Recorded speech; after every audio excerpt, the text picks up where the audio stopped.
Good morning friends. एक position ली थी आज मॉर्निंग में। एक पुट सेल किया था और एक फ्यूचर सेल किया था। 27 के आसपास प्रॉफिट लिया है हमने। अगर मैं दिखा दूँ तो जो फीस है मेरी वो 350 के आसपास गई है और 25 के आसपास हमें नेट प्रॉफिट हो गया है। ठीक है। लॉजिक क्या है? लॉजिक सिंपल ही है, जैसे मैंने कल अपना वीडियो शेयर किया था सेम वही लॉजिक लगाया है हमने यहाँ पर हमने क्या किया है। ये अगर आप ध्यान दोगे तो ये देखिए ओवर बॉट हो गया था।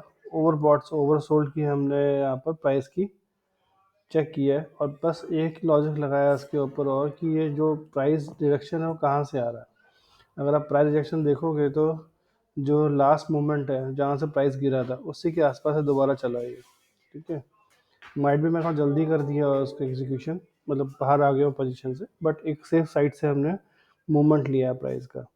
यहाँ के आसपास मैंने सेल किया था और यहाँ पर इसे क्लोज होने से पहले पहले मैंने बाई कर लिया। ठीक है। तो हमारा क्या लॉजिक रहा? Overbought to oversold, हमने एक जर्नी मूव कर ली। तो होप आपको ये पसंद आया होगा मेरा वीडियो।